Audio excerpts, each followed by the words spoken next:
Bonsoir à toutes et à tous, il est 22 heures. Bienvenue dans cette nouvelle édition de ce 22 heures de ce vendredi 31 octobre 2025. Voici les titres de l'actualité de ce soir. Le président de la République a offert un dîner officiel en l'honneur du président somalien qui lui a remis à son tour la médaille nationale de la Somalie au président de la République. Et les bombardements israéliens se poursuivent dans la bande de Gaza malgré le cessez-le-feu. Bonsoir à tous.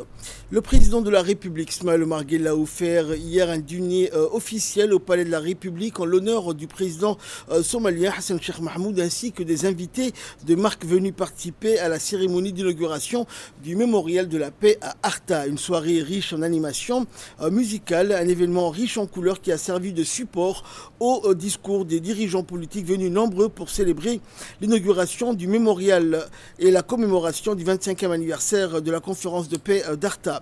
Et le président Hassan Sheikh Mahmoud, son prédécesseur, Cheikh Sharif Cheikh Ahmed, ainsi que 4 anciens premiers ministres de ce pays frère, ainsi que plusieurs grandes personnalités, entre autres officiels somaliens, ont participé à ce dîner offert par le chef de l'État djiboutien.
Et au cours de ce dîner, l'ambiance était festive et empreinte d'émotion. Une soirée exceptionnelle qui a mis à l'honneur les talents musicaux de plusieurs troupes nationales et somaliennes, des artistes de renom qui ont également interprété des chansons qui ont captivé le public. À travers les paroles, ils ont évoqué le rôle déterminant de cette conférence dans la restauration de la gouvernance en Somalie et le rôle que la République a joué avec à leur tête le président de la République, Ismaël Omar Guelleh.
Daddy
Et durant cette soirée, plusieurs interventions ont été prononcées par les différents responsables présents, dont celle de l'ancien président du Parlement, Sharif Hassan Cherhaden, qui s'est exprimé en ces termes, je cite, « Nous exprimons notre profonde gratitude et notre reconnaissance à la République de Djibouti, à son chef de l'État, son gouvernement, au peuple et à son armée. Le soutien qu'ils nous ont apporté depuis la conférence d'Arta en 2000 et qui a réuni les Somaliens, les a accueillis et a facilité la réconciliation entre les peuples somaliens et a contribué à la réintégration de l'État somalien sur la scène internationale, ce qui nous est inestimable. Aujourd'hui encore, n'ont ménagé aucun effort pour nous conseiller à travers la poésie, les chants et leurs conseils sur l'importance de l'État, de la sécurité et de la stabilité, a-t-il indiqué.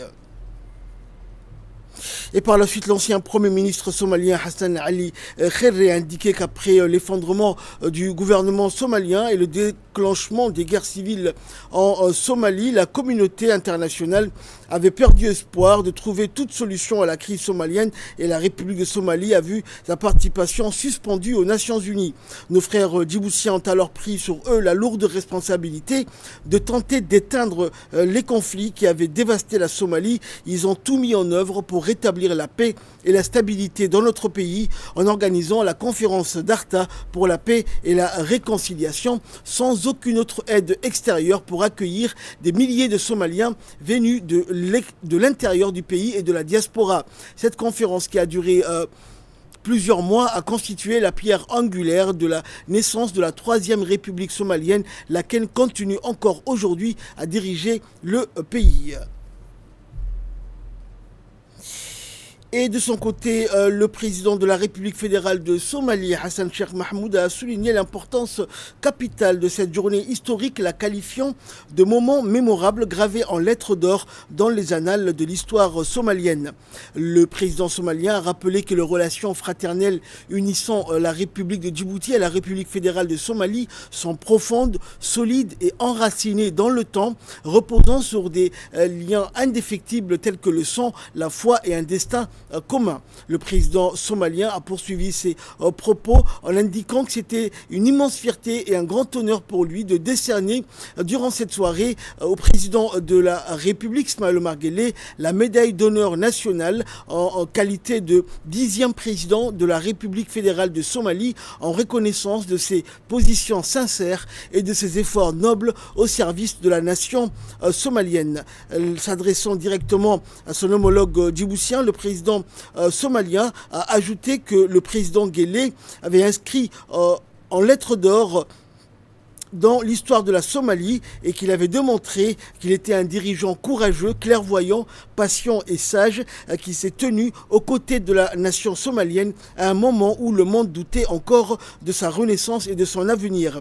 Le chef de l'État somalien a conclu ses propos en indiquant que les contributions du président Guelleh envers le peuple somalien dépassaient les mots, mais l'histoire, elle, ne n'oubliera jamais. Souvenir demeurera gravé dans la mémoire collective du du peuple somalien vivant dans son cœur aujourd'hui et éclairant son avenir demain.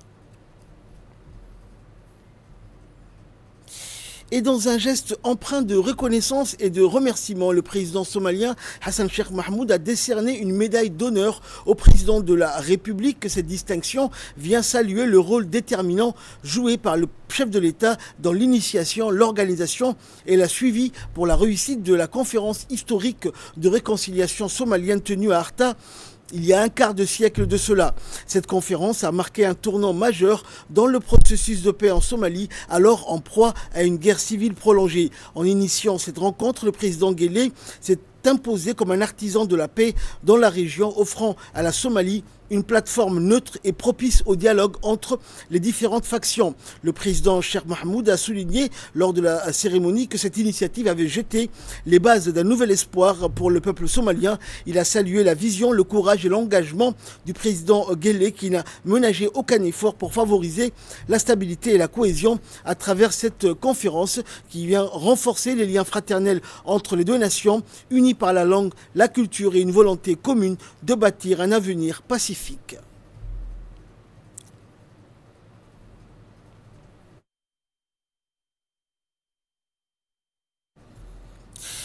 Et prononçant une allocution de son côté, le président de la République, Ismaël Omar Guelleh, a exprimé sa profonde gratitude et sa haute appréciation à l'ensemble des participants au dîner officiel, soulignant que leur présence illustrait la solidité et la profondeur des liens fraternels unissant la République de Djibouti et la République fédérale de Somalie.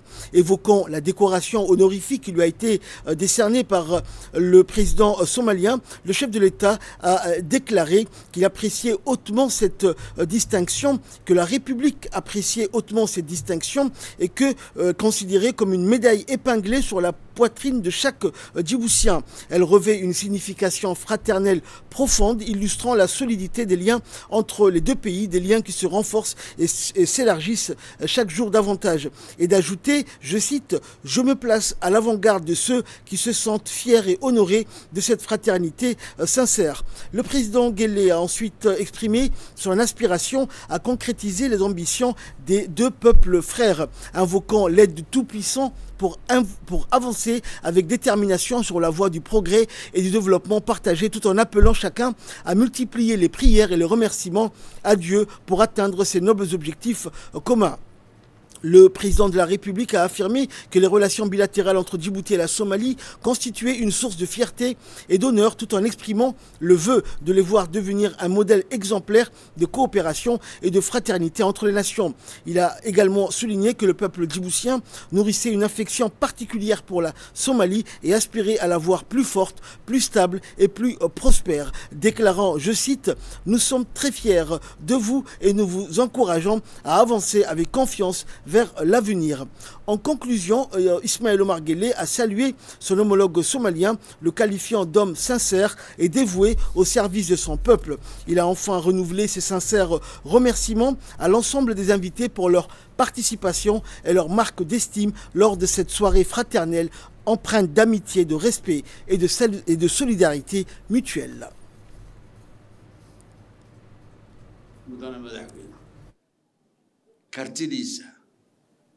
nabadgelyadiisa nabad sugidiisa yani dal jacaylka aad dad ku shubaysaan dharaartii alla keenaba kolba dharaarta aad saartaan baan anagu waan farxaynaa